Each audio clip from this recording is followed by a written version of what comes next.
esportsbets.com, the service where gamers will bet real money on virtual events. Only here, the best odds and widest coverage of games from Dota 2 to Hearthstone. We have over 200,000 users registered. Join us. Prove that you are the best versed in esports. Who will get the first blood? Who will take the first Roshan? Who will win the knife round? Participate in the race of predictors and earn real money. The more bids, the more bonuses. Reward for your first deposit up to $600. esportsbets.com. Foresight, passion, and calculation. Good morning, ladies and gentlemen, and welcome back to the LAN Finals of Starladder Season 11. We're here with Day 3. Already halfway through the event. Four more best of threes coming up today as we trek through the losers bracket. We've got our panel back. We've got David Parker, Dakota Kotlguy Cox, and old Merlini Ben Wu down there. How we feeling, boys? What's up, Merlini? You're looking fresh today with your little sweater. Daily dose of ramen. Yep. Breakfast of champions, as they say. What about you guys? Feeling pretty good, man. I'm feeling pretty good. I'm excited. We get to find out today who's going to make their way through the lower bracket, who's going to be going through the winner's final, who's going to take Roche, who's going to win the knife round. Foresight, passion, and calculation. Absolutely. How are you today, Parker? I'm feeling fantastic. How are you doing, since no one's asked? I'm great. This is I love the third day of these events because the third night is the night I always sleep the best. First night, I'm jet lagged. I got like 4 hours. Second night, I got 6. Last night, I got a good 8. I'm feeling fresh as a fiddle. Tomorrow, 14. It's fit as a fiddle, isn't it? Tonight's the night where we go ham because Villette's like, nah, you guys aren't going to sleep early. What is this? You guys are taking this event too casually. We got to ham it up. So gotta stay professional, right? Yeah. Well, and we start later on Sunday with this format. So I am again going to be the underdressed one today. That's fine. We've got the casual side today, and we've got the formal side. Blazer versus cardigan. It's the signature Ben Wu cardigan. I love it. It's my favorite. My favorite. You know, it's Starladder serious when Ben pulls out the cardigan. Yeah, he's looking good. It's serious. It's serious. It's like it's always day 3, day 4. You see it come out, and then it's like, okay, this is where we're gonna get into the real Dota. Yeah, well, Day 3 is pretty serious. We saw 2 teams make an early exodus yesterday. We'll take a look at the brackets right here. HR and PR, the 2 teams to exit the tournament first. But today we're going to start with Fire versus Asus.Polar, fighting for elimination. The loser of that will be going home early. Winner moves on to the next round, and then it will be Na'Vi versus MVP Phoenix. After that, we'll have those 2 winners square off. 3 more teams going home today, and then our final best of 3 will be Empire versus NIP for the winner bracket finals. The winner of that will be secured in the grand finals with that 1-game advantage in the best of 5. All right. What a good Dota ahead. Oh, yeah. So one of the big storylines I want to talk about before we get into our first match of Fire versus Asus.Polar, NIP. I feel like they are the big dark horse here that a lot of viewers, maybe some analysts here on the panel, underestimated coming in, but they've been looking damn strong, especially yesterday, going 2-0 over Asus.Polar, knocking them down into the losers bracket with some very unconventional drafting. Yeah, they won over a lot of people with performances like that yesterday. Very, very impressive stuff. They put together very, very solid drafts, and they seemed to put Polar just out of their element by that second game. Polar put together a pretty questionable draft and just did not seem to beat themselves. And NIP were just on fire. They were on tilt. VP.Polar. It felt like in game 2 at least, but I think the game 1 win was really impressive from NIP. I like their draft a lot. Yeah, Game 2, Asus.Polar had sort of a funky draft. They tried out the Tusk Shadow Demon, and it backfired, but... First phase pick Dusa is a little questionable. Yeah, absolutely so. But, all right, let's talk about our first match coming up. We've got Fire, Asus.Polar. Merlini, what are you thinking coming into this match? Fire definitely going in as the underdogs, but... I don't know. If you disregard their day 1 performance, they've actually been looking pretty good. Yesterday was 2-0. Not too many people expected that. And, of course, their series versus Cloud9, which was just a couple of weeks ago. I think they traditionally fare a little bit better versus the European teams. It's like more their play style. I think they know these teams inside and out. And VP.Polar, you know, they've played a lot of games this past couple of months, and I think they know what to expect from Illidan. Illidan, we've seen his anti-mage, seen his Wisp Tiny. I doubt he'll get... I doubt they'll give SVNG the Wisp, so that's pretty much an easy ban. And I don't know. He seems to have a limited pool. We talked to Fogged a little bit before, and he seemed pretty confident. Yeah, they seem very confident. They want to be able to, like most of the teams, the trend seems to be they had a bit of a cold start because they were looking to just kind of counter draft, but then once they realized, like, we just got to play our own game and what's comfortable for us, they seem to just change things around. And that's why we saw a lot of the underdogs really perform yesterday.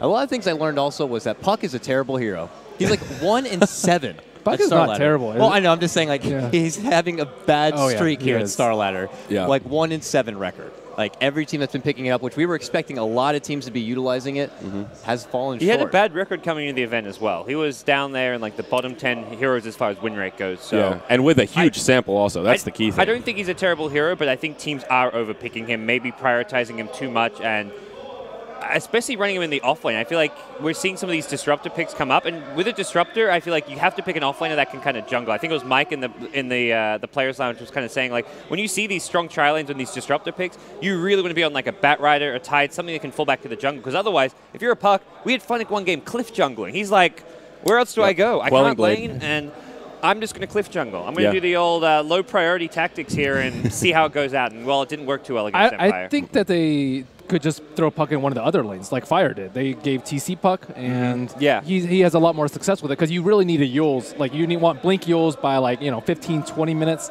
15 minutes is really good timing, but 20 minutes ideally so you don't get owned by the Disruptor over and over. And if you're not going to get that sort of farm in the off lane. Yeah, he needs to be going mid more, and I think Fire recognized that a bit better than other teams, perhaps. The CIS team's like, he can just go offlane, no problem. Yeah. So it's Turns funny out he that can't. the one American team got the 1 win with Puck. Yeah. A little bit of irony there for sure.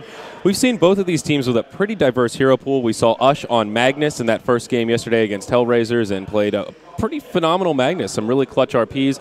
The second match against HR, I don't know how much to read into it. That was that kind of funky Darkseer Shadow Demon draft that came out of HR, and it seemed like just sort of a backfire type strategy. How much of a favorite would you say Asus.Polar is over Fire? Are we talking like 60-40 here, or are you guys feeling a little more confident that this could be a little bit of a blowout? I think 60-40 is about right. Okay. I think Asus.Polar seem to have been figured out a bit yesterday by NAP, and that's something which Fire can use themselves. The fact that Asus.Polar have been playing so many matches, I don't think it's hurting them as far as exhaustion goes, but it's potentially hurting them as far as other teams realizing everyone knows what heroes Illidan plays, that FNG loves his Wisp. So teams are finding it easy to draft against Asus.Polar because there's so many matches to draw kind of history from them. All right, well, we've got an interview to take a look at. I believe it's with DK Phobos, though I'm not completely positive. So let's go ahead and take a look, see what he has to say. Here we have Fogged from Team Fire. Hi, Fogged. Hello, how are you? How are you doing? I'm fine. Doing pretty good. Didn't really sleep the best last night, but should be fine. Well, you're opening the 3rd gaming day in a row. Are you okay to play that early morning? Have you already adapted to the local time zone? I think it's actually best for us because we're getting so tired and it's like 8 p.m. So we're just waking up extremely early. So having the early game actually I think is the best for us. You're facing Asus.Polar next. Are you familiar with their play style? We watched a good amount of the replays and everything, so I think that we kind of understand what they're trying to go for. So I think we should be able to do pretty good against them. You won your yesterday's games, while Asus.Polar lost theirs. So do you think you have some advantage over them because of that? I mean, I'm not really too sure because it also kind of can throw us off a bit because we were looking at the way they drafted yesterday, and since they lost yesterday, they could completely change the way they do everything. So, I mean, I'm not really too sure, but we feel pretty confident going into today. Super. Wish you good luck. Thank you for joining me, and we're going back to you guys. Okay, so obviously not DK Phobos, yeah, he's but looking pretty good. Yeah, indeed, that is Fogged from DK Team Fogged. Fire. DK Fogged. So sorry about that, folks, but Fogged sounding confident per usual. Asking him about, you guys won yesterday and Asus.Polar lost. How does that come into the match? And Fogged said, you would think it makes you feel confident, but really, you don't know because they may totally switch up their strategy because what they did yesterday just didn't work. He has a good point. And I would say Fire's draft is going to be a little bit more predictable, even though we talked about, Illidan has these heroes and such. But, I mean, keep in mind, they only lost yesterday, but before that, they were dominating. They were looking really, really good in all the series that I've casted. I casted a lot of games over the past couple of weeks, and Illidan he's a beast. Yeah. The one tournament, the DAC qualifiers, they didn't do too well, though, so possibly maybe it's going to start creeping. It's like, man, it's not just 1 or 2 games. First it was DAC, now it's Starladder. It's possibly like there's going to start rising some internal conflicts if they keep losing series that they feel like they should win. They're probably looking at DAC qualifier like, we should be at least top 2, top 3. Starladder, they're probably thinking, well, we should beat NIP, at least as far as their past history goes compared to NIP. So at some point they may be like losing kind of belief in their own team. Yeah. As far as initial bans go, I think for Asus.Polar, it's a little more straightforward. We've seen FNG be a total monster on the Wisp, probably something you want to prioritize. Slark's up there, Dazzle, Vengeful Spirit. Team Fire, who do you prioritize as the early bans against that team? I would say Batrider versus Mike. I'd say that's by far his best hero. And as we saw yesterday, and even before that, he had a perfect game in Game 1. He had 0 deaths, and Game 2 was just also an incredible performance. I talked to him about it yesterday, and he said the exact same thing. Why are more teams not picking Batrider? Why are teams not banning Batrider against us? I don't know, but as long as they're not banning it, we're going to keep picking it. And then we saw him have like a questionable Nature's Prophet performance versus an Axe that completely shut him down. And I think if you can take Mike out of his element, which is pretty much anything except for Bat, I think it's a much easier game from there. Aside from that, Wisp probably. Yeah, Wisp. Yeah, that just seems to be the trend of the time. But Fire is one of those teams that can run Wisp, can run They will Tony run Wisp very Tiny well. if given the chance. Batrider Wisp might be the opening 2 bans. Well, it depends on if Fire has second pick. Yeah. You have to think about whether or not it's going to be to troll the mag. What else is there? Even Brew even. If they're on the diet side with second pick, even something like a Venge ban, just because you know they like to go for those Roches and using Venge to do so. I think that VP really likes Venge too, though. Yeah. Especially since Wisp is going to be banned. FNG is... FNG, it's either Wisp or Venge. We saw a few Venge bans yesterday from teams on the Radiant especially, and you can just Roshan with like anything. We had PR with like Venge Morphling Roshan at like 15 minutes in. It's like, how does this lineup even meant to Roche at 15 minutes? But just Venge Morphling, they just traded the aggro and they make it work. There is FNG. Yep. Tried out that Tusk. Didn't really work out. Couple Abaddon games. That's interesting to know. Loves those defensive, selfless kind of supports that are there when you need them. Yeah. For Asus.Polar, the 2 heroes that they prioritize most in terms of bans, Lycan and Brewmaster, just looking at their recent history and statistics, they also love the puck. Do you think for Fire, should they be afraid of the puck here? We talked about how abysmal the win record for puck has been this particular tournament. Is that one that you might just want to let go through because it's a little easier to deal with, given that most of these European teams are putting him in the off lane? I think so, yeah. Just because you know that it's usually not going to be mid for them. Right. I guess Phobos plays it occasionally. Sometimes, but yeah, not so much. They will throw it in the off lane, I think, more often than not. And Disruptor is just really good versus what else have we seen? Lion, they love their Lion. They really do. So I don't think they're scared of it at all. Yeah. Yeah. All right. Very good. So we're loading in here, folks. I want a quick round of predictions here to get our day started, and then we're going to cut to a break and get into our first game. I'm not confident, but 2-1 Fire. 2-1 Fire. I'm with Ben on this one. 2-1 Fire. Yeah. I'm going to say 2-0 Fire. I'm feeling confident here. I'm going to go Asus.Polar. All right, the contrarian again. I was 2-0 or 2-1. You guys just made. I was like thinking Asus.Polar, and you guys are going Fire. I'm like, damn, definitely going Asus.Polar now. I believe in my CIS brothers, and I'm going to say. You're a hipster. I'm going to say. The irony is he's actually got more right than we have. You guys are just American fan straights here at the desk. Oh, I know. Yeah. 3 Americans cheering for the American team. Like, who would have thought? Come on, please. Show some professionalism, well, the bets have spoken. Look at that. I don't understand. Oh, wait. That's I think 2-1 favor. Is that what that says? Yeah, 2-1. That's a lot of votes on Fire. It's 2-1 favorites. I think those are the odds. So, like, most people are voting for Asus.Polar, Gotcha. and the odds for Fire are a lot higher. I'm thinking 2-0. 2-0? It's like 70-30 Polar. I mean, Polar is a safe bet here. Okay. If you were just saying who's going to win. Who would you bet on? Those are the same odds for HR versus Fire yesterday, and they 2-0'd there. So yeah, HR overrated. Yeah, well, maybe a little bit. At least with the stand-in, that's for sure. All right, folks, stick around. We're going to have a quick break, and then Kotlguy and Merlini are going to take it away for our opening series of Asus.Polar versus Team Fire.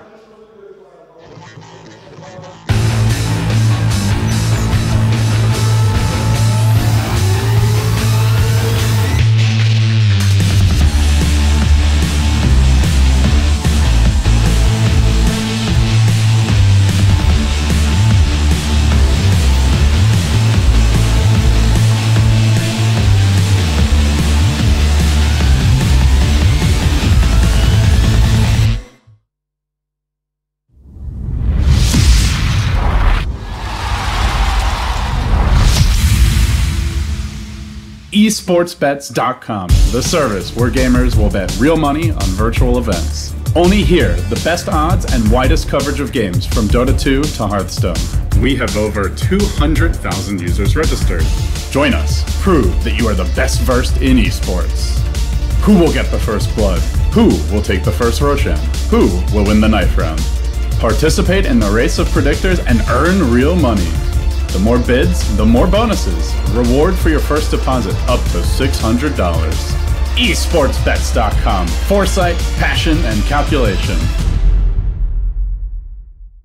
All right, Ben, here we are. The breakfast of Dota to lead things off. It's going to be Fire taking on Polar, game number 1. I feel like game number 1 is going to be very important for both these teams. Both of them can seem to get either pretty tilty or emotional if things don't go right, so I don't know. I'm feeling like this first game could really set the stage, and it could be harder for the other team to really shake it off and come back. What do you think, man? They're veterans. Veterans don't get tilty. They should be usually. veterans. They should be. be. Different. One thing I noticed is that for Fire, they really take this atmosphere pretty seriously. Like, they get almost offended that the crowd isn't like on their side somehow, and it's like, well, you got to be able to use that energy to be like, you know what, I want to shut up the crowd. I want to be able to take it to them and use that to drive my own energy. It's like their first LAN outside of the U.S. Yeah, and obviously this is not their home turf. But it's just, this is obviously going to be the whole home crowd behind more Polar side of things, and Fire just need to use that not to get, like, when the crowd's rooting against you, they get like a big gank, they get their Roche, and everyone's just all about it. You know, what do you have to do, you think, from a somewhat player perspective to like look to shake that off and just kind of truck on through it? Focus. Get in the zone. Got to really get into the hyper focus, right? All right, we'll see if they can focus on this one, and let's lead off with the draft. We talked a lot about the early banning phase here. Polar do ban out that Wisp. It was going to be Fire Dota who get the first pick. They also removed the Jug on the side of Fire Dota. They get rid of that Illidan Slark, and of course the Vengeful Spirit, which Asus.Polar have gone to many a time. And so with the first pick, Fire Dota grab up the Magnus, which they had success with yesterday, and Polar respond. They get a hold of Brew and pick up the Dazzle. Brew Dazzle, very strong opener from Polar. I don't necessarily like the Mag first pick from Fire, especially when there's Brew in the pool. I think that since a lot of teams had success with it yesterday, themselves included, I think they're rating Magnus a little bit too high just because Brew is, I think, really good versus Magnus. If he gets the split off, and if you don't RP the Brewmaster, you're still going to lose the fight. And Brew is also pretty good versus him in a one-on-one situation. But Troll Magnus, I'm actually pretty surprised that they let the Troll through. Fogged was boasting a lot about Troll just earlier. And to be honest with you, I would say naturally, like, oh, well, Magnus, it's probably going to be Usher. Troll is probably going to be TC's hero. But Fogg was really saying how he feels comfortable with the hero. I mean, we could see a role swapped here, but who really knows? So getting a hold of that Troll, which has been a top flavor of the month as of recent, had a lot of success with Navi and Havost, of course, and well, we'll see if they can put to strong use here. A hero who loves to just kind of get in your face and can really dish out some heavy, heavy damage. They look to move on forward, and they ban out the Axe, which had been something that a lot of these teams seem to be really going for here. And Mag did play it yesterday. They didn't find a lot of success with it, but overall, just a great tempo controller. And if he's able to pick up that Blink or Vanguard very early, he could just look to snowball out of control. So I think a wise choice. He's also pretty good versus Magnus, just because if you find him with Battle Hunger, there goes your Blink initiation. So we will see the Batrider banned out in the second phase for Polar, so Fire have to be thinking about what do they want to give Mike. I highly doubt it's going to be a Magnus, because that's just not... He's been pubbing a lot with Doom. With Doom, yeah. Doom Nature's Prophet is what he likes to go for, but I think Centaur, kind of forgotten hero, that is definitely useful now. I think Clockwork is like the forgotten hero that he used to play a lot and hasn't really gone to, but yeah, I agree. It seems like the other go-tos, if he's not going to get the prize Batrider, which he found so much success with, enough success to actually warrant the respect ban right there, is Centaur and possibly Nature's Prophet, depending upon how much of a tempo Fire want to have this kind of a game. And well, with Troll Warlord, they could look to go more push heavy, and something like a Nature's Prophet could fit nicely here. So we'll see if that's going to be the case. And well, for the Polar side, you got your Brew, and if they want, now they can look for a more late game, maybe Illidan kind of a hero. If Brew's going to be able to kind of control the tempo in the mid game and be that mid game bouncer, could create the space for some late game to shine in Illidan. We question how deep his hero pool could really be. We'll have to see what he decides to reach for Naga's still available. I think it might. Naga, Dusa, the ones that stand out for me for Illidan heroes. How do you think a Troll would fare against someone like a Medusa? Medusa, you know, in the late game obviously could soak a lot of damage, but when a Troll gets in your face, you really never know what can happen. I mean, as long as she gets her Stone Gaze off, she should be okay. It's not that bad. And if you get a Manta style, it makes it a little bit more difficult for Troll. It's very rare that Medusa will lose one-on-one in the late game. I think Anti-Mage is one of the better ones since he has Blink to disengage from Stone Gaze and, of course, the Mana Burn. But aside from that, I mean, straight man fight, it's extremely difficult to win versus her. A ban on the Brood coming out from Polar. I don't even think I've ever seen Fire roll a Brood. I don't even know if Mike can't take the plays risk. Hero, but yeah. Simply cannot. What makes it so? Let's go into that a bit. What makes it? And we haven't even seen Brood yet this LAN, I don't think. But what makes it so risky to be going against a Brood? Your support, like, you can't pick a lot of safe lane farmers. Like, let's say PA versus Brood. Like, PA doesn't have any sort of AoE, and by the time you get Battle Fury, the damage will be done. Brood just makes your supports really, really weak. Like, what is a Skywrath going to do versus a Brood? Or a Vengeful Spear? Yeah, they have very little armor generally, and they just get right-clicked by the Broodlings. You can't pull. He can block your spawn. He can take over your jungle. She can, rather. And you just constantly have to have a hero on Brood duty, which is, you know, a fairly limited hero that just owns Brood on Brood duty. So, you know, if you're going for some pick like a Drow Ranger, you simply cannot take that risk. Another thing is, but yeah, the Drow grab right here from Polar, which is something that Fire Dota like to go to from time to time. Ush has found a lot of success on that hero, boasting like a very nice 80% win rate as of recent. But it's going to be in the hands of Polar this time. Drow, not the best against gap closers. We could even see maybe, no, they already have those two here. Someone could close the gap, but Lion going to be grabbed. Fire been playing a lot of Lion as of recent. Day one, picking in the first 2 games. Didn't find success there, but Fog is one who seems to always be able to find a Blink Dagger pretty damn fast on the Lion, and being able to close the gap in that sense certainly could work against the Drow, but that does allow now Polar to pick up the duo, the dynamic duo, the old C9 classic, if you will, Drow and Visage. So we saw versus Drow Ranger yesterday, we saw like a Night Stalker lineup. Night Stalker plus Troll plus Axe, I think, was the 3 versus Drow Ranger. So I think Fire needs, you know, probably another BKB hero, a melee hero that will do well versus these. They have enough disables, I think, to control the Brewmaster, especially with the Lion now. So they still need a support, and it will be the Centaur for Mike, something that I'm very surprised that they haven't picked it more, especially when Bat Rider is not an option. His Doom is decent. He gets a lot of farm, but he doesn't make plays. And I think as Doom, you have to make plays. You can't just AFK farm like Midas, Scepter, Refresher, and then expect to make an impact 40 minutes in. Doom, you have to make an impact like level 6 and onwards, I'd say. And the time for him to shine is just a little bit too late on that. And I really like his Centaur. I think it's his second best hero next to his Bat. Big Bad Brad, formerly known as the Horse God. This guy was like first pick worthy back during like Summit 2 qual period time. But yeah, definitely a second go-to for Mike. A hero is extremely comfortable with, and that global Stampede, man, both working nicely offensively and defensively. If you want to be able to close the gap and be able to bull rush forward on someone like a Drow, works nicely there. Or maybe if Drow gets the upper hand, maybe trying to slow you down with those ice arrows, you can use it to get on away. But he's going to be going what looks like an off-lane potential setup here. How do you think he will fare in the offlane if he's going to be stuck going against something like 3 range is always tough. Razel? I mean, he's got to make sure that he doesn't overextend himself. Got to be close enough to make sure you get that XP underway, but maybe getting a hold of maybe the early boots or Stout Shield at least to be able to take that damage and keep on kicking.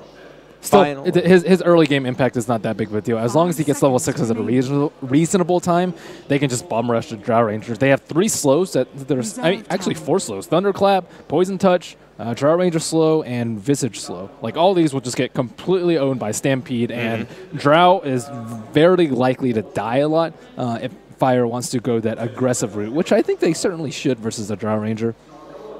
Final bans coming out here from the Polar squad. They get rid of the AA. They need a Phobos hero. And the Puck also gets rid of. So looking to go into the Phobos or piggy bank here. Mag hero. Yeah, Phobos or Mag. They both like the role swap quite a bit. Mag is just as content being in the mid lane, whether it's playing the Magnus himself or going to the off lane. He'd gone to Puck so many a time, probably hence the ban right there from Fire. But yeah, certainly so. What range offlaners are there? Wind Ranger, Puck, Bat already banned. I can't think of too many ranged offlaners. They might have to just go for a melee one. And what will they have to be stuck going against here? The potential Troll Lion +1. I like Timber. I mean, I always say Timber. I like Timber too. I mean, not just being because he's a crowd pleaser and can kind of be high impact, high octane, and be able to snowball out of control, but We'll see if it's something to dip to here. Nature's Prophet is a ranged offlaner also. Oh, yeah. That could work. MP's decent here. So I think they need someone up in front. Oh, Venomancer, which does work nicely against the Magnus and the Lion and the Centaur, these blinking initiation I warned him. heroes. I warned Fog about the Venomancer. I was like, if you guys pick Mag, they're going to Veno you. And he didn't actually seem to care that much about it. And I remember reading recently, someone had posted the most popular pickups across the regions, and Venomancer was up there, especially in the Northern American side. But yeah, and then we've seen a lot of Venomancer picks from Ninjas in Pajamas. 8 Mothers Venomancer has been absolutely dominant. And yeah, that's a pretty troublesome pick right there. A really good 5th grab. But is this going to be an offlane Venomancer, you think? 5 seconds remaining. Or do they switch it up a bit? I think they should offlane Veno here. Or they could aggro try as well. I think that the Fire's try is not that great. Lion's so-so in 3-on-3 situations. And I think Asus.Polar's is really strong. Dazzle, Drow, and Visage. They do have Centaur ult, though, so they don't have to completely rely on the Blink for initiation. But that always is a worry when playing against a Venomancer. How useful are Blink Daggers going to be? Yeah. They potentially have 4 Blink Dagger heroes. It's just such of a nuisance of a hero. Oh, man, I wish I said it out loud, but I was going to be like, Fluff, a hero that we haven't seen yet, and if they want to go aggressive, could be this Mirana. They hadn't pulled it out yet, but coming into this tournament, he's 5-0 on the hero. Very good with it. He's going to be quite a nuisance running around. Maybe just as much of a nuisance as Venomancer is. And just touching more on Venomancer, yeah, really good against the Blink. Even when you commit so much to take down Venomancer, you're going to be walking away from that battle really wounded. Probably having to heal up, probably having to step back, and then the follow-through could really come from the Drow thereafter. But now with the Mirana grab, are we looking at Fire Dota really going out of the gate, really aggressive here? I don't really think they can put too much pressure on the Drow lane. Like Troll, Lion, Mirana, just not your ideal heroes at doing so. So firstly, I think they have to sack the Centaur. Centaur's not going to get farmed. That's kind of the way that things have to be. I think they just really have to secure early Blink for Magnus, make sure Brewmaster doesn't get his that early, and of course try and get kills with Mirana as you would normally. I think that Asus.Polar's offlane is actually pretty vulnerable to the Fire draft. All right, folks, so here we go. The first game of day number 3 for here's Starladder Season 11, and we're going to lead things off in the lower bracket. It's going to be Team Fire taking on Asus.Polar. I'll lead off your introductions here for Team Fire on your Radiant side. It's going to be Fog playing one of his recent most popular grabs, the Lion. They're blitzing smoking right towards the bottom. I know, I'm going to try to get these underway quick. TC's going to be playing that Troll, Fluff and stuff.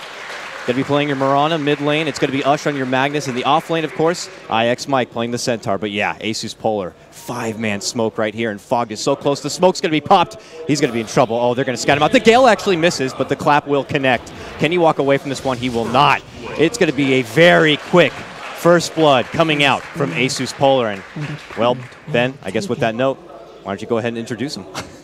We have Illidan on the Drow Ranger, Mag on the Brewmaster, Lil on the Visage, FNG on the support Dazzle, and Venomancer taken up by DK Phobo. So that was very unfortunate for Fog. He was just a tiny bit away from actually seeing their smoke revealed. He was in the trees, and Asus.Polar realized that their smoke was popped and kind of saw him there, but he was like probably 100 range away. If he were 100 range more to the right, he wouldn't have died. The battle begins. Don't typically see Polar go with those kind of early aggressive movements, and I don't think Fire were expecting it. So with that, they kind of set the tempo, leading things off early. Very nicely done for them. So now as the lanes will develop here, it looks like FNG will be side by side with Mag, just to kind of lead things out a little bit. And at least for now, Lil seems to be in the mid lane, helping out with that block a bit as Illidan does make his return. And that's what a lot of people have been talking about recently. Being able to prioritize the early bounty rune, giving you that 100-100 bonus, and maybe letting your supports go with your creep block instead.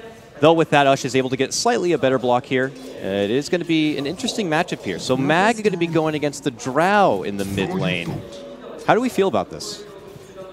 I think this is better for the Magnus rather than a Brewmaster. I think that Asus.Polar was worried about their offlane struggling a lot, especially versus like the Mirana and the Lion combo. I don't think a solo hero would have been able to stand up, and even like a stronger one like Brewmaster wouldn't fare too well and wouldn't get that much farm. So this way they can throw the Drow in the mid, secure her farm, get a good farm on Venomancer, and Brewmaster, all he really needs is levels, and he will be able to get them kind of uncontested. So this is kind of nice for them. Also, Fluff will be scouted out by Lil. Yep.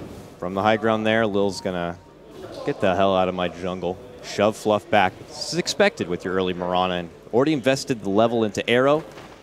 Maybe looking to add some pressure towards that mid lane. If he gets the catch onto this Drow, let's say, that could be a good setup. Allow Ush to get that skewer back, preferably towards the tower if they'd like. And maybe get a setup play there. He hasn't actually skilled skewer yet, but level 1 Empower to try and help deal with that precision aura from Illidan. That Empower, something that's been, I don't want to say underestimated, but we are really seeing it shine here at the Starladder. Will work very nicely with TC's Troll later into the game.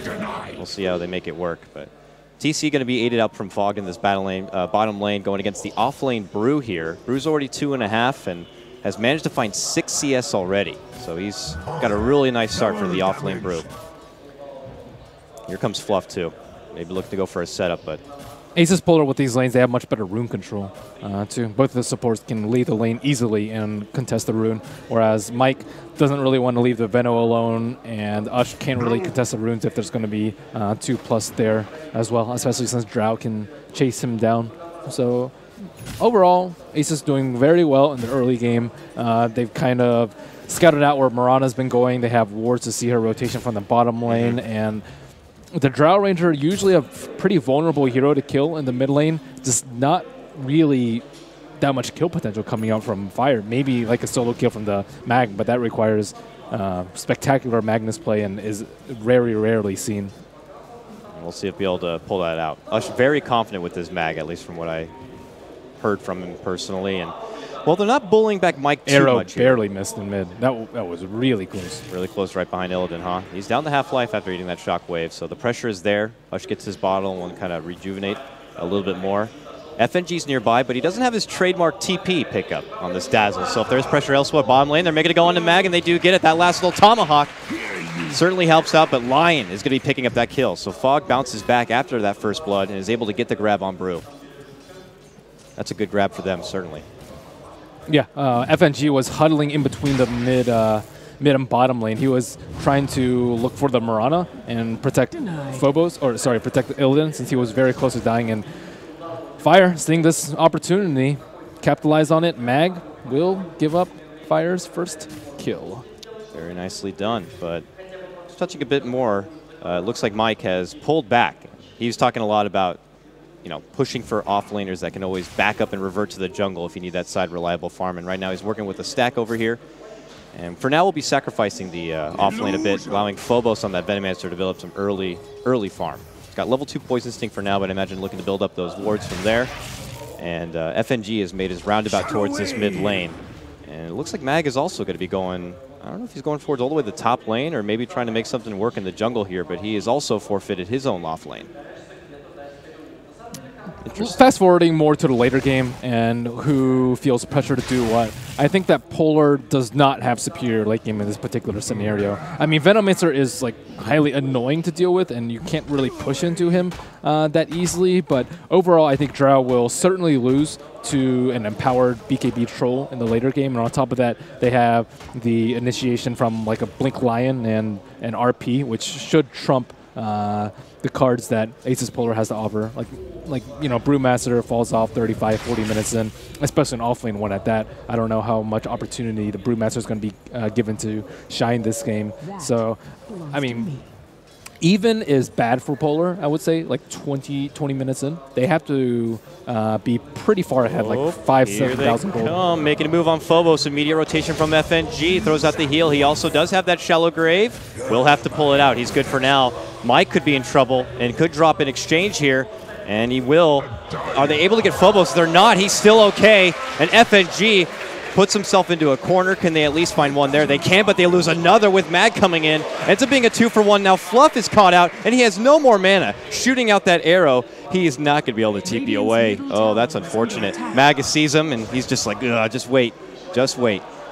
He's really locked in there. I guess this is now turning into a little bit of space created for Fluff, but eventually they do scout him out and take him down. Ends up being a 3-for-1 trade. That salve on Venomancer really sealed that deal for them. And DK Phobo is now 1,000 gold on top of his strength boots. So gank gone wrong. Great rotation from VP.Polar with Dazzle being right there to Grave Venomancer.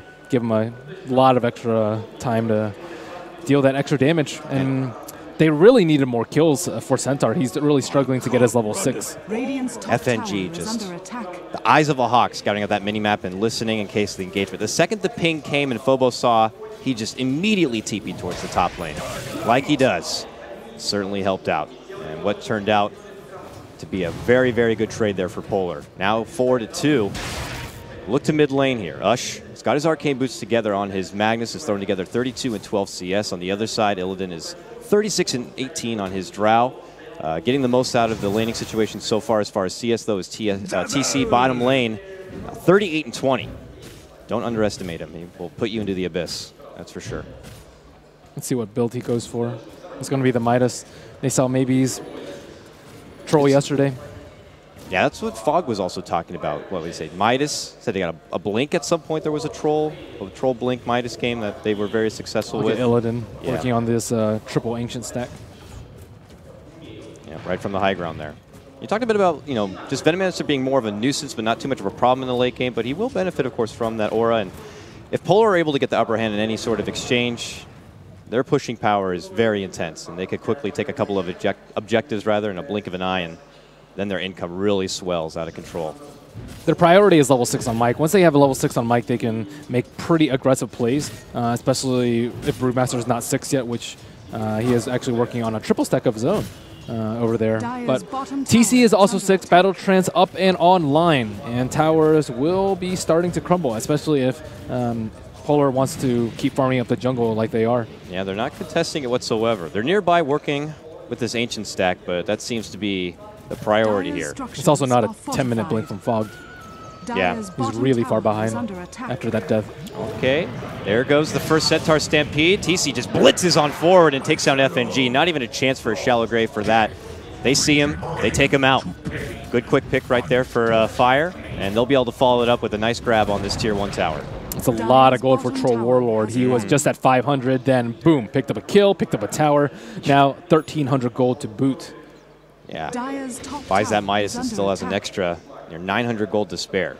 Finishes out the Bassi, has some boots and a TP on the side of it, and he'll persist with this bottom lane. As long as he has the opportunity to build the farm, he'll just stick with it here.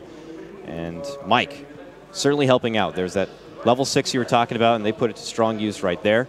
He's at 1,100 gold now, so he's actually working on decent time of getting hold of a Blink Dagger of his own right, as he looks to truck right back towards that top lane to farm it on up. On the other side, though, you have Phobos building up some very nice farm on this Venomancer, man. He's got already 2 components. He's going right for the Agnum Scepter here. We saw yesterday, I mean, Ape Mother loves to get a hold of the early Agnum Scepter, and yesterday he went with the early Mechanism, an item we don't see a whole lot of anymore. It could just be a casual point booster, too. Because they have a lot of bursts, like Centaur, Ult, and Hoofstomp Double Edge, and Lion Burst, so I think even if you were to go for a mech build, you might still see this come out from him. Yeah, people were talking about how we don't just see mech a lot anymore. The Dota game has changed a bit where it's not too push heavy, where they would benefit a lot. Plus, of course, the mana cost was increased. And a day and age where mana seems to be of the utmost importance for a lot of these heroes, and you're getting changes on someone like maybe a Void. Not that Void's a big mech player, but a lot of these heroes need to hold on to what mana they got.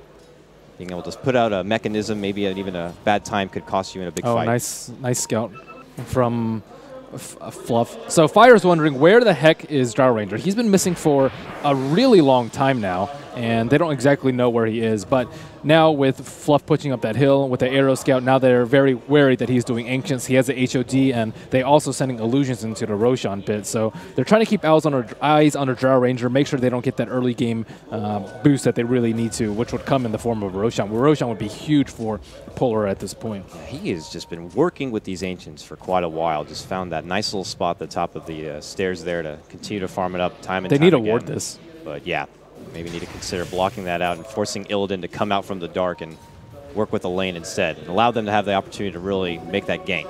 At the same time, it is allowing Magnus to farm his BKB, or sorry, his Blink Dagger. Stampede on they're making it go on the mid lane. There's a jump forward.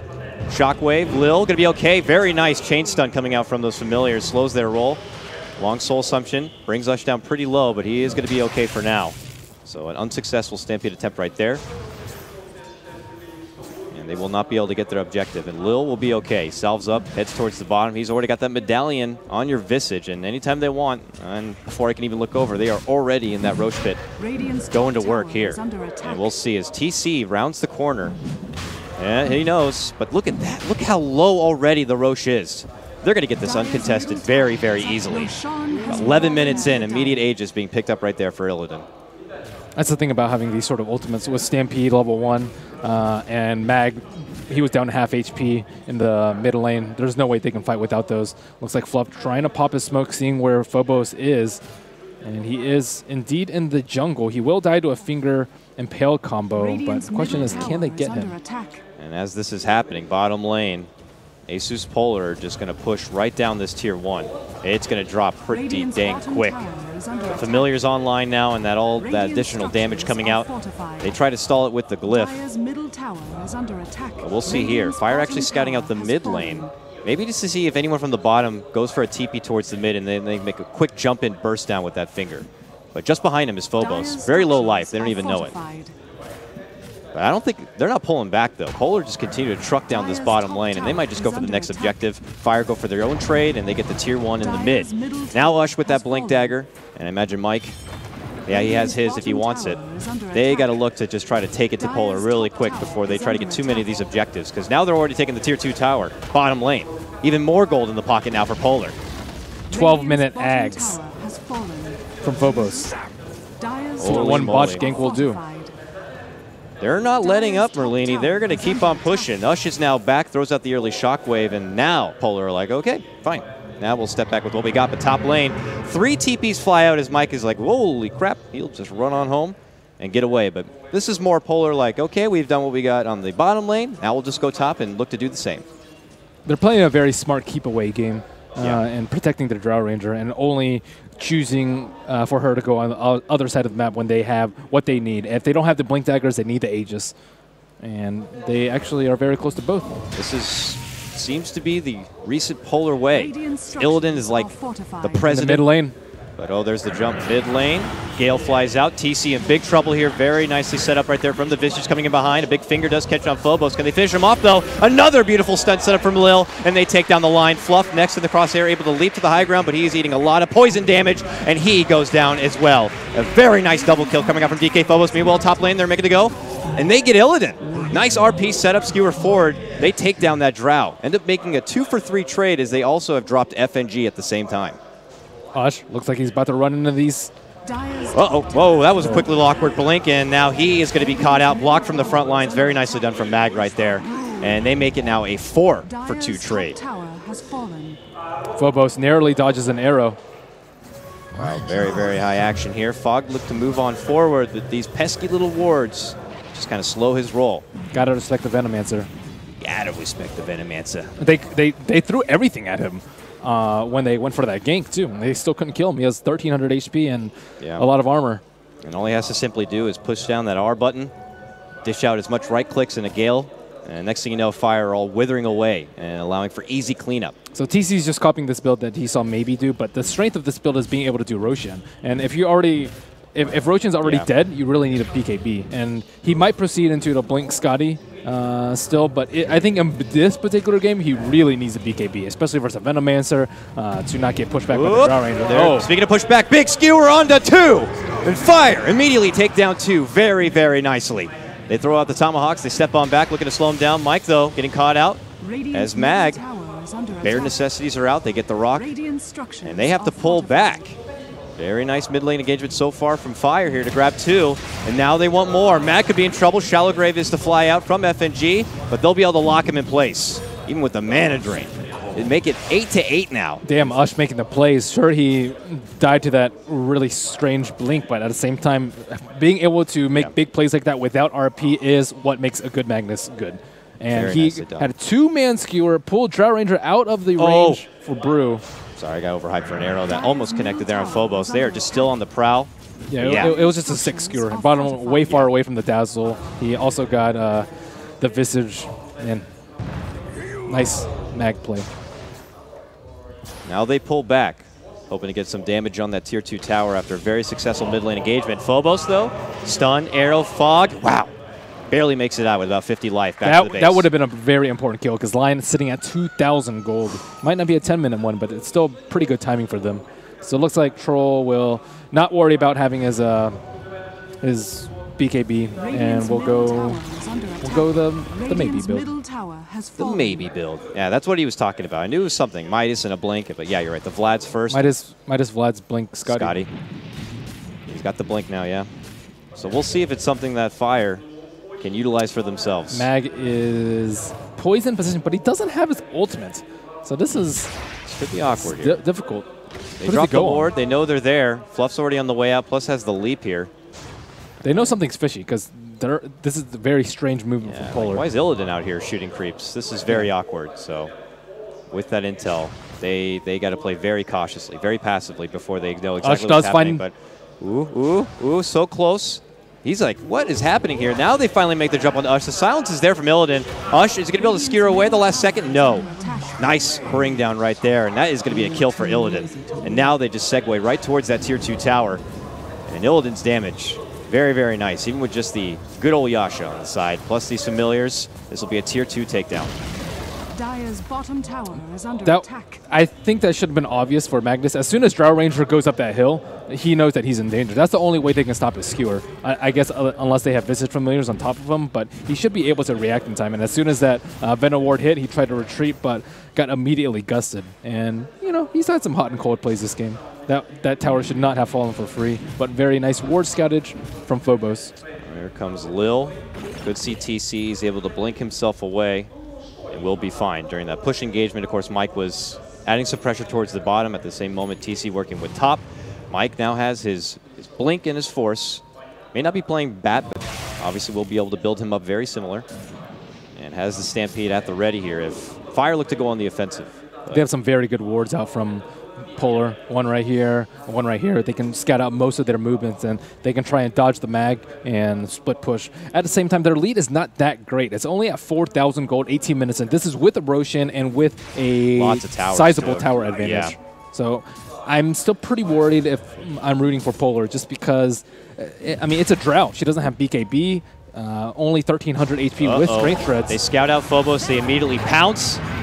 Stampede through. He's still alive for now, but they are able to finally bring him down. He was so close to getting his ult off there. That would have been scary. That would have been very scary. I think that's another reason why they like the Dazzle with the Veno is they'll be able to live longer. TC is in the mid lane along with Ush. A little bit of a trade right there. Nice skewer. But he's going to be fine. They step back, and Asus.Polar for now, even without their Venomancer, looking to put up a bit of a hold here. But we'll see. This is really important for them to push Roche. Sure, they don't have the late. They have the late game advantage, but they still need to force Polar to make unideal moves around their map and not accomplish objectives, which is Fluff controlling this area. Oh no! Leaps away, but I don't know how far he's going to go. Steps back for the arrow, but will be dropped. Fluff, looking like he wanted to put down the arrow, does get the arrow down. FNG knows that something is fishy. Why is he doing that over there? And I imagine as he pings it out, probably grab a sentry and take that away. So still. You could tell Fluff, they want to be able to see if Ildim goes back, works with a stack. That's their time to look to go for an engagement, but does get caught out. Good grab for them as Phobos will now pressure this mid lane. He's going for a BKB. So the longer this Venomancer survives, the more the poison just goes right through Fire. And what do you think, though? You talk about it a lot, you praise it. Pipe. Is it something Mike should consider this game? After maybe what looks like throwing together a BKB? I don't think items are important this game, but they're not as important. I think it's just much bigger deal that they control Roshan and try and prevent Illidan from getting it. But it is really hard with the Venomancer. Yeah, I mean, Pipe's going to be important, but it's more important that they just don't lose in 30 minutes. I think with this next Roche, like with a pickoff on Magnus, things could be really bad for them. And Fire huddling around that Roche pit. Yeah. This is very important for them. That Roche is up. And Polar haven't moved that way quite yet. They devoted a lot of resources into securing this portion of the game. Polar has, and they have 3 observer wards out right now. You very rarely see 3-0 unless you know that you're supposed to take advantage of this part of the game. And here they go, smoke. Yeah, no About high to pop. ground ward. Mike smoke pops. They pressure forward. It's going to be popped right there, and I don't think Fire like this kind of engagement. They pull back. Mike gets hit with the ward, so it's not going to be as easy for him to blink on out. Still has the force just in case, but does not seem to be the time for Fire. That was not what they wanted, so Yeah, they but pull away. if they see this TP on Magnus, they saw him go away. Now they go straight into Roshan. Yeah, they ping it immediately. And now they know, without him around with that blink RP, they can feel a lot more They need another smoke, though. If they don't have a smoke, they get owned by the Veno wards. Facial right there with the arrow, but very close range. Just Fluff poking at him a bit. But yeah, look at Mag's this. still revealing his position. He needs to be on his way to Roshan if they want to contest it. If they don't want to contest it, whatever, just push out the lanes. But this is a very bad position for them to take. Yeah, and by this point, it might be already too late. With the medallion and the damage coming out, Roche is already down to a third life. Fluff is there. They know this is happening. Fire just going to have to sack it, step back, and just wait for that right time to show itself and be able to make a big jump in play. But now it's not going to be nearly as easy. Polar can look to push on forward, finish out those tier 2s, and maybe make some pressure inside the high ground side of the Fire base. Just a draft setup that seems to be executing pretty nicely here for Polar. They got cut out a couple of times in the mid-game, but as long as they're able to find the objectives they want, whether it's taking down some towers, then moving for the Roche, then going for more towers, then back for the Roche once more. So far, they're just kind of going down that checklist, and it's working very good. What do you think at this point, now that Fire, who have a big team fight potential here, and the burst potential coming up from TC with the right click, they just have to wait for Polar to just kind of do something a bit predictable with their lineup? Because, to be honest, it seems like their lineup can be a bit predictable. They just have to wait for something that they're expecting and then make the jump there, or go for some sort of flanking attempt. They need to wait out the Aegis. And if they push, just stall with Mag and threaten with big RPs. I think Troll is continuing to scale a little bit better than Drow Ranger going into the later game, especially with the Midas. And, you know, he went back for a BKB, which is definitely what he needs if he's worried about Polar pushing their high ground fairly soon. TC better be quick on the blink. Does step back, but Phobos catches up. He can BKB TP at any time. Yeah, and they have Stampede, I imagine. Worst case scenario, but there's the Moonlight Shadow coming out from Fluff. Now they know that the whole team's behind. So this is good. The delay is good for Fire, especially when they have the Aegis. And predictable for Polar, like what you were talking about before, is, you know, just split pushing out, going for picks on very crucial heroes like the Troll and the Mag. These are by far the most crucial heroes. Anyone else doesn't really matter that much. Centaur maybe a little bit, but in the end, you're really worried about the RP and the big bad BKB Troll in your face when you're going for that high ground push. And they don't really have that much time to work with. 3 more minutes left on this, but as we see Fire's positioning, they are very deep in the base. IX might cut off this creep wave, so they only have 1 creep wave to work with. Yeah. And on top of that, Ush is knocking on the door of the T3 in the mid, so this is another failed attempt from Polar to siege the high ground, and they're just going to have to wait their time. Yeah, they will at least look to push through and muscle down this tier 2 tower. Definitely gives them that little bit of extra oomph and that extra bit of cold. They're not backing off. This is their time. But they might keep going here. Mike is still blocking out and removing those creeps. So as long as they can wave clear right here, they will have that backdoor protection. That's all the creeps. And that's it. Yeah, they're doing a nice job stalling for now. Look at Mike. He's just like, he's just like, guys, I know you're all there. I'm just going to continue to take out these waves. I get my own bit of solo farm, but you're not going to be pushing as hard as you'd like. Fire's game plan is really good right now, though. It's just delay, and get Troll fat. Wait for, like, you know, refresher and BKB on Mag. This is going to be imperative come later game. And Drow Ranger had to go for BKB instead of the SNY just because of how much he's been focused. Yeah. The downside, I guess, to the side of Polar's lineup. Very powerful, potent lineup, but can be that bit predictable and allow Fire to do cheeky plays like that, being able to cut out the creeps and prevent them from just doing what they want. And Polar still has pretty formidable late game. Yeah. I mean, Bruce, like, okay, he doesn't have the auras that he needs necessarily, but Drow Ranger is very fat. They get the urn on him. He steps back. The weave, they anticipated he actually went to the low ground, but that wasn't the case, and Ush will be able to get away. Skewers out for the extra bit of safety, which is good. At this point, while they have the Aegis, it's better to play safer than sorry. Not affording any picks, instead just preventing Polar to get towards the base. Yeah, it's smart that they picked up the Gem 2 on Fog. They're just doing everything they can to be ready as 5 if Polar ever wants to push the high ground. Certainly so. He moves forward. They're looking to scout things out. Got that ward on the high ground here to see if there's any rotations through the river. And FNG drops a ward of his own or in that mid lane, but it looks like they might be able to stall out this Aegis. They're not going to be able to fall through with any of those objectives. Phobos has his own BKB, a shiny new 10 seconds for this Venomancer, and already near 1,200 gold at this point. So if you're Phobos and if you're Polar, who are trying to be able to push on forward, where do you go from here for your Venomancer to get the most out of it? Veil. I was going to say Veil, but we haven't really seen any Veil this tournament, I have to say. Oh, and we see Illidan go for a Gust on Fluff. It will miss. So Aegis about to expire, 30 seconds left. They can easily use Glyph to stall out until the Aegis expires, and then kind of all in on Illidan is what they should go for in team fights and try and control Dazzle. So FNG's positioning is of paramount importance. He has to be able to get that Grave off, and this is where like a good skewer from Magnus comes in, a good Blink Hex from Lion disables that Grave so that they can save Illidan. Polar maybe looking to go for the slow siege, while Fire, who have formidable high ground defense, are just looking for the opportunity to make the jump. They're even using the Alpha Wolf here. That just does expire, so Illidan, imagine they will communicate this. Fire scouted out, and we'll see who's going to look to pull the trigger. Ush is in position. There's the jump. There's the skewer on 2 after the Hex is set up, but he gets Gust immediately, and now he's in an awkward position, forced out of the way, and he does drop. And now with BKB's pop, Polar have the upper hand. They take down Fluff as well. Mike on the retreat out, but he's eating a lot of damage, and there's the poison. They have to go back to the fountain, but as they're going back, they're mid lane in quick jeopardy. Glyph has to be forced out, but it looks like they're going to lose this tier 3, and there's going to be a lot of damage on the racks. They didn't get Illidan. Illidan actually gusted the mag as he RP'd.